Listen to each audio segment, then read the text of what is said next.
In a world where interviewers often push their own agendas, some Hollywood stars refuse to play along. These are the moments where celebrities completely shut down loaded questions from reporters, like the time Jerry Seinfeld was criticized for the lack of racial diversity on his show. I have noticed that most of the guests are mostly white males. Oh, this really pisses me off, but go ahead.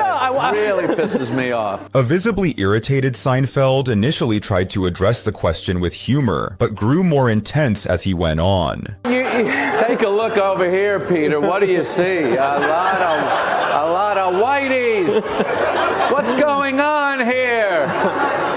People think it's the census or something? I mean, this has got to represent the actual pie chart of America. Who cares? Seinfeld didn't hold back, shutting down the accusation and making it clear that the only thing that matters is whether or not a comedian is funny. And I have no interest in gender or race or anything like that, but everyone else is kind of with their little calculating, is this the exact right mix? You know, I think that's, to me, it's anti-comedy. But Samuel L. Jackson took things to another level, getting even more confrontational when called out for the language he used in Django Unchained. There's been a lot of controversy surrounding the usage of the N-word in this movie. Nobody, none. The word would be... Oh, I don't want to say it. Why not? I don't like to say it. Have you ever said it? No, sir. Try it. I don't like to say it. Try it! Really? Seriously? We're not going to have this conversation unless you say it. The unsuspecting reporter clearly wasn't ready for Jackson to flip the script, and it showed. You want to move on to another question? Okay, awesome. I don't want to say it. Come on! Will you say it? No. That's not the same thing. Why do you want me to They're say it? going to bleep it when you say it on your show. Say it! I can't say it. If I say it, this question, it won't make air. Okay, forget it. And while Jackson took a bold approach, Denzel Washington is known for his calm and composed takedowns. When asked about race relations, Denzel's response was both insightful and unforgettable. Have race relations improved? You know, race relationships have to do with race relationships. You're white or whatever you are, I'm black or whatever I am. We're standing here talking now. That's how we get things done. You can't legislate love. The President of the United States can't legislate us into liking each other. We have to step forward and ask questions about each other and engage. There's no law that says, oh, because I'm president, you all got to get along now. So it's up to us. However, this wasn't the first time Denzel Washington had set the record straight with reporters on matters of race. So why did he need a black director? Could a white director not have? It's not color, it's culture. Explain the difference, because I think we're Steven in a space Spielberg right did Schindler's List. Mm-hmm. Martin Scorsese did Goodfellas, right?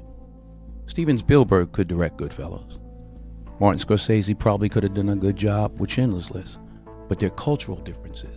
Much like Denzel, Morgan Freeman masterfully addressed a racially charged question with intelligence. Just listen to his response when CNN's Don Lemon questioned him about race and wealth. Do you think that race plays a part in wealth distribution, or either a mindset that you can't Today? or cannot? Yeah. No. You don't? No, I don't.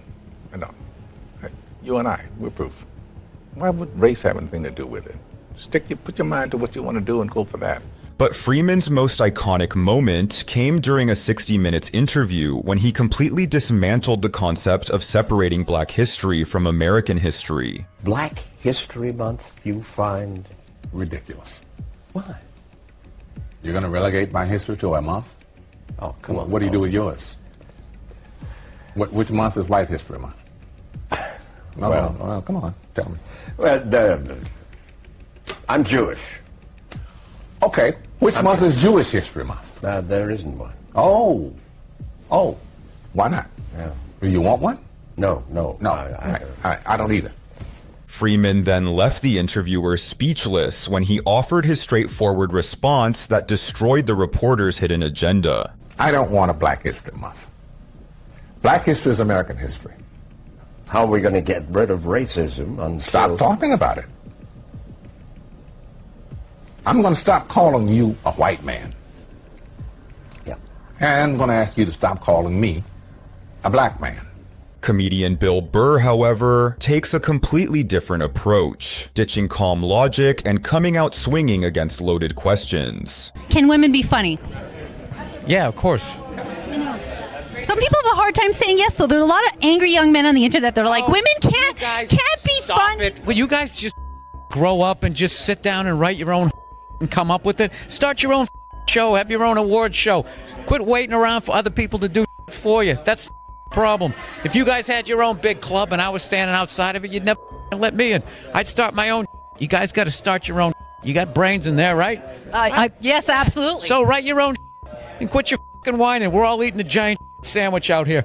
Nobody cares. I don't care.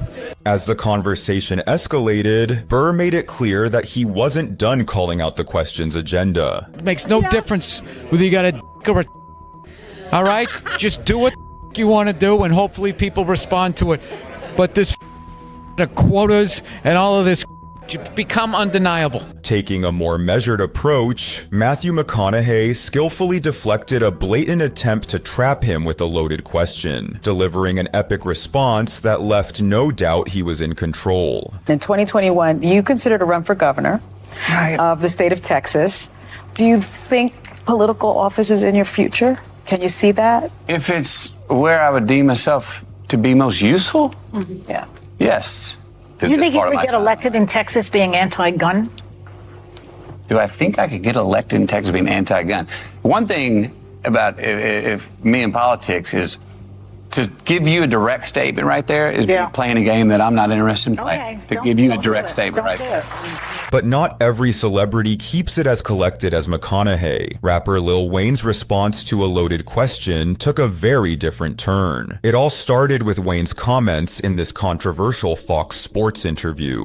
Where are we in the United States of America in race relations and what you see from day to day in your life? God knows I have been nothing but blessed. My whole path, these 33 years have been nothing but a blessing. I have never, never is a strong word, I've never dealt with racism, and I'm glad I didn't have to. I thought that was clearly a message that there was no such thing as racism. That's what I thought that was. Following public backlash, Wayne was asked if he had any regrets about what he said, with his unapologetic and fiery response making it clear that he wasn't backing down. There was a lot of backlash from people about that. Would you change it, what you said, or you still feel the same way? As the interview reached its boiling point, what Wayne did next made headlines everywhere. Don't come at me with that dumb man. My life matters. He ended our interview angrily. Lil Wayne is in the business of making music, not apologies.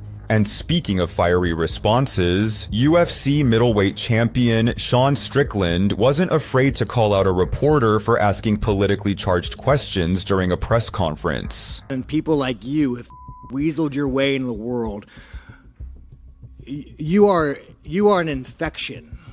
You are the definition of weakness. Everything that is wrong with the world is because of and the best thing is the world's not buying it. The world's not buying your shit you're peddling.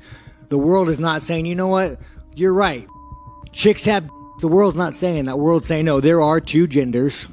I don't want my kids being taught about, who they could school. I don't want my kids being taught about, their sexual preference. Like, dude, this guy's enemy. You want to look at the enemy to our world?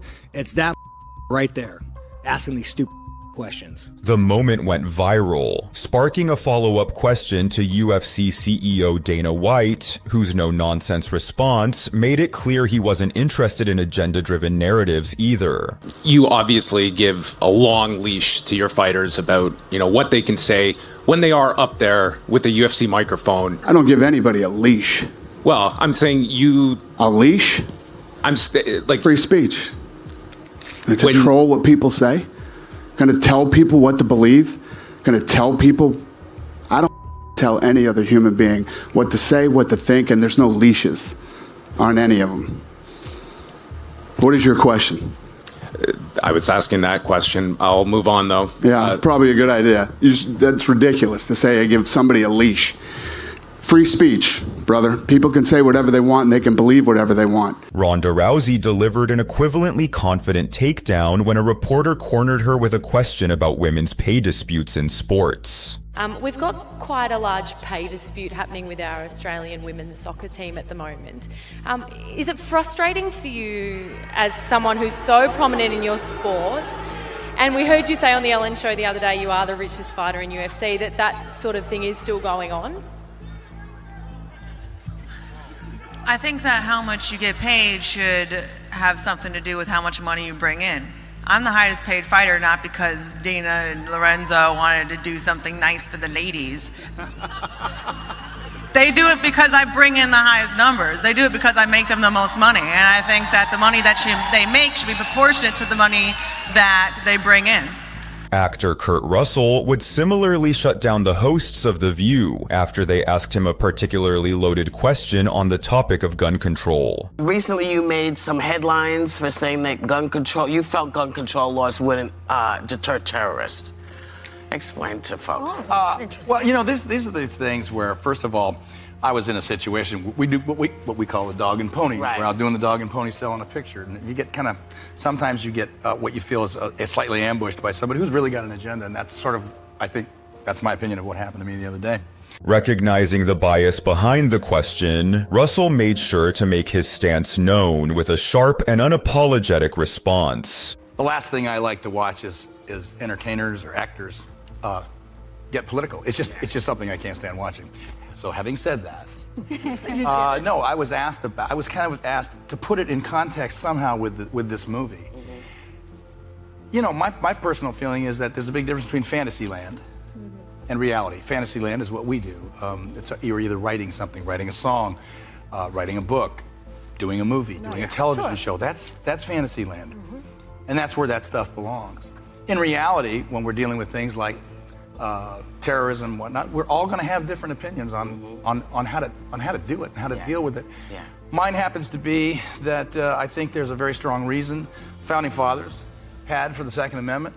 Tim Allen, meanwhile, took a lighter but equally effective approach when asked about political correctness in comedy, making it clear that he doesn't want the media policing his jokes. What I got to do sometimes is explain, which I hate in big arenas, that this is a thought police thing and I do not like it. But when I use these words, this is my intent behind those words. Yeah. Wow. So as long as you understand my intent, I still get people, but just don't say it. I do use some provocative words, but I tell them it's words I really got from my parents. Yeah. You know, they said this stuff and we talked about it. I can't even say it here. I can't even point to it. Yeah. It is an alarming thing for comedians. Yeah. Wow. You know, even if you go watch the movie Blazing Saddles. Oh my God, forget You it. can't even watch that without looking around in your own room.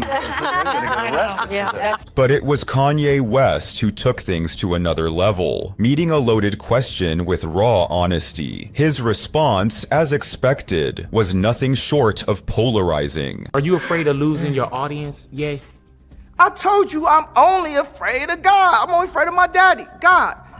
I done been 15 years. I'm telling you, God is showing that you can have your own thoughts, bro. I've been canceled before there was cancel culture. Who told you that my career would be over? The same people that are telling you that you can't have a right to say who you will vote for might think they so woke, but they following the rules of what woke's supposed to be.